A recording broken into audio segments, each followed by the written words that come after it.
আপনারা যারা নতুন ভোটার হবেন তাদের জন্য কিন্তু খুবই সুসংবাদ। অলরেডি কিন্তু বাড়ি বাড়ি যে ভোটার তালিকা সংগ্রহ শুরু হয়ে গেছে কিছুদিনের ভিতরে। নতুন ভোটারদের জন্য ফিঙ্গারপ্রিন্ট, ছবি তোলা এবং চোখের আইরিন দেওয়া সমস্ত কিছু কিন্তু সংগ্রহ করা শুরু হয়ে যাবে। খুবই দ্রুত ভোটার আইডি বা ভোটার তালিকায় কিন্তু আপনার নামটা উঠে যাবে। তো তার জন্য কিছু কাগজপত্র কিন্তু আপনার দরকার পড়বে। সেই কাগজপত্রগুলো যদি আপনি সংগ্রহ করে রাখেন তাহলে কিন্তু আপনার কোনো রকম অসুবিধা হবে না। তো চলুন আমরা বেশি কথা না বাড়িয়ে মূল ভিডিওতে চলে যাই। কি কি কাগজপত্র আপনাদের সঙ্গে রাখতে হবে ভোটার তালিকায় নামটা উঠানোর জন্য। তো মূল ভিডিওতে যাওয়ার আগে আপনাদের কাছে রিকোয়েস্ট থাকবে, এখনো পর্যন্ত যদি আমাদের চ্যানেলটি সাবস্ক্রাইব এবং পেজটি ফলো না করে থাকেন তাহলে চ্যানেলটি সাবস্ক্রাইব এবং পেজটি ফলো করে পরবর্তী ভিডিওটি কন্টিনিউ করুন। প্রথম শর্ত হচ্ছে আপনাকে অবশ্যই 18 বছর বয়স হতে হবে। 2008 সালের 1 জানুয়ারি অথবা এর আগে যদি আপনার জন্ম হয়ে থাকে তাহলে কিন্তু আপনি ভোটার আইডি কার্ডে যুক্ত হতে পারবেন, ভোটার তালিকায় যুক্ত হতে পারবেন। এবং 2008 সালের পরে যদি আপনার জন্ম হয়ে থাকে তাহলে কিন্তু আপনি ভোটার আইডি কার্ডে বা ভোটার তালিকায় কিন্তু আপনার নামটা উঠবে না। সর্বোপরি কথা হচ্ছে আপনার বয়স 18+ হতে হবে, তাহলে কিন্তু আপনি ভোটার আইডিটা আপনি পাবেন অথবা ভোটার তালিকায় আপনার নামটা কিন্তু উঠবে। তো এখন জরুরি কিছু কাগজপত্র আপনার কিন্তু সঙ্গে রাখতে হবে, যে কাগজপত্র ছাড়া আপনি কিন্তু ভোটারের হতে পারবেন না বা ভোটার তালিকায় কিন্তু আপনি নামটা লেখাতে পারবেন না। তো 1 নম্বর হচ্ছে অবশ্যই আপনাকে 17 ডিজিটের যে জন্ম নিবন্ধন কাগজটা আছে, জন্ম নিবন্ধন ফর্মটা আছে, এটা কিন্তু আপনাকে থাকতে হবে। মানে জন্ম নিবন্ধন আপনার নামে থাকতে হবে, তা না হলে কিন্তু আপনি ভোটার আইডি কার্ড করতে পারবেন না বা ভোটার তালিকায় আপনার নামটা কিন্তু আপনি উঠাতে পারবেন না। এই ভোটার তালিকায় নাম উঠাতে চাইলে আপনার প্রথম শর্ত হচ্ছে আপনাকে মাস্ট বি জন্ম নিবন্ধন থাকতে হবে। এই জন্ম নিবন্ধনের একটি ফটোকপি আপনি আপনার কাছে সংগ্রহ করে রাখবেন। 2 নম্বরে হচ্ছে পিতামাতার এনআইডি কার্ডের কপি আপনার কাছে থাকতে হবে।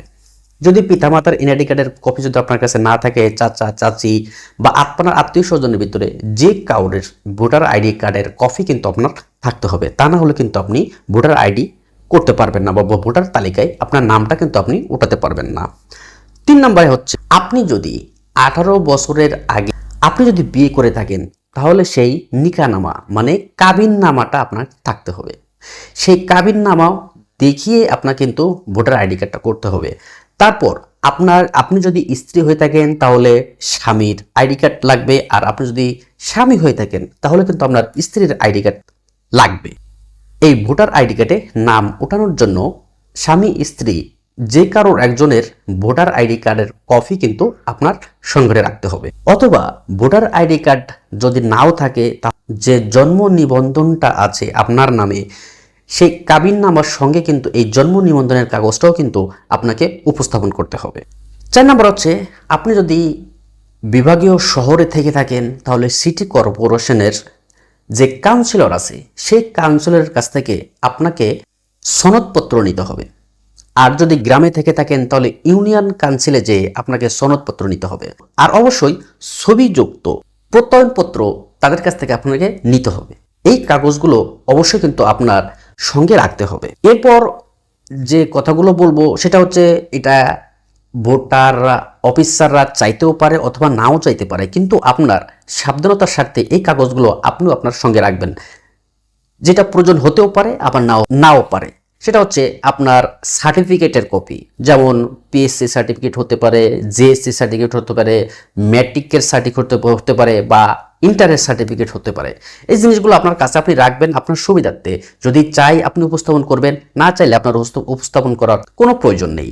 নাম্বার 6, আপনার স্থায়ী ঠিকানা প্রুফ করার জন্য, যে আপনার স্থায়ী ঠিকানা এটা প্রুফ করার জন্য আপনাকে একটি ইউটিলিটি বিলের কপি তাদের কাছে উপস্থাপন করতে হবে। যেমন মনে করুন কারেন্ট বিলের কপি, টেলিফোন বিলের কপি, পানির বিলের কপি, এগুলোর ভিতরে যে কোনো একটা আপনাকে উপস্থাপন করতে হবে, যাতে করে তারা প্রমাণ পায় যে আপনার স্থায়ী ঠিকানা এটা। এবং ভোটার আইডি কার্ডে কিন্তু সেই অনুযায়ী আপনার স্থায়ী ঠিকানাটা চলে আসবে।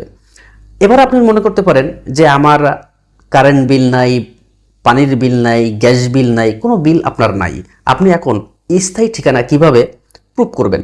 তো সেক্ষেত্রে বাড়ির যে জায়গার যে দলিল আছে সেই দলিলের একটা কপি দিতে পারেন, অথবা আপনি যে খাজনা দেন সেই খাজনারও একটা কপি কিন্তু আপনি দিতে পারেন। সেক্ষেত্রে আপনি হয়তো মনে করবেন যে এগুলো তো কোনো কিছুই আমার নামে না, তাহলে আমি কি করব? আপনার নামে হওয়া লাগবে এটার কোনো প্রয়োজন নেই। আপনার বাবার নামে হোক বা আপনার মায়ের নামে হোক বা আপনার ভাইয়ের নামে হোক, কোনো সমস্যা নেই। যে কোনো একটা স্থায়ী ঠিকানার প্রুফ আপনার হলেই চলবে। তাদের কাছে উপস্থাপন করলেই আপনার স্থায়ী ঠিকানা প্রুফ হয়ে যাবে। আর যারা বিদেশে থাকেন তাদের জন্য আপনার যে পাসপোর্ট আছে সেই পাসপোর্টের ফটোকপি, অথবা আপনি যে বিমান দিয়ে যাওয়া আসা করেন সেই বিমানের টিকিটের ফটোকপি যদি আপনি তাদের কাছে উপস্থাপন করেন, তাহলে কিন্তু সেক্ষেত্রেও আপনার স্থায়ী ঠিকানার প্রুফ হয়ে যাবে। 8 নম্বরে যে কথাটি বলবো সেটা হচ্ছে, আপনার বাবা মা যদি মারা যায় তাহলে কিন্তু তাদের মৃত্যু সনদপত্রটা লাগবে। এই যে অপশনগুলো আপনাদেরকে বললাম, এই অপশনগুলো কিন্তু নির্বাচন কমিশন থেকে এই তালিকাটা দিয়েছে। এর ভিতরে অনেক কিছু আপনার প্রয়োজন হতে পারে, আবার অনেক কিছু আপনার প্রয়োজন নাও হতে পারে, তবে মাস্ট যে জিনিসগুলো আপনাকে লাগবে, আপনার নামের যে জন্ম নিবন্ধন কাগজ সেটা লাগবে, আপনার পিতামাতার আইডি কার্ড বা জন্ম নিবন্ধনের কাগজ সেটা লাগবে। আর যে কাগজগুলোর কথা আপনাদেরকে বললাম সেই কাগজগুলো যদি আপনি সংগ্রহ করে রাখেন, আপনার কিন্তু বেশি কষ্ট হবে না। এই কাগজগুলো কিন্তু সচরাচর সবার কাছেই থাকে, সুতরাং একটু সাবধানতা যদি অবলম্বন করেন তাহলে কিন্তু আপনার আর বিভ্রান্তিকর পরিস্থিতিতে পড়তে হবে না। আর এখন কথা হচ্ছে, এই ভোটার আইডি তালিকার কর্মসূচি কবে শুরু হবে আর কবে শেষ হবে? 5ই ফেব্রুয়ারি থেকে শুরু হবে। 2025 সালের 5ই ফেব্রুয়ারি শুরু হবে এবং 11ই এপ্রিল এই কার্যক্রমটা শেষ হবে। 5ই ফেব্রুয়ারি থেকে 11ই এপ্রিল যে কোনো সময়ে আপনার এলাকায় নির্ধারিত কোনো একটি জায়গা নির্বাচন কমিশন সেট করে তারপর মাইকিং করবে যে আমরা এত তারিখ থেকে অত তারিখ পর্যন্ত অমুক জায়গায় ভোটার তথ্য সংগ্রহ করছি, আপনারা যারা ভোটার হবেন তারা ওই জায়গাটা এসে যোগাযোগ করুন।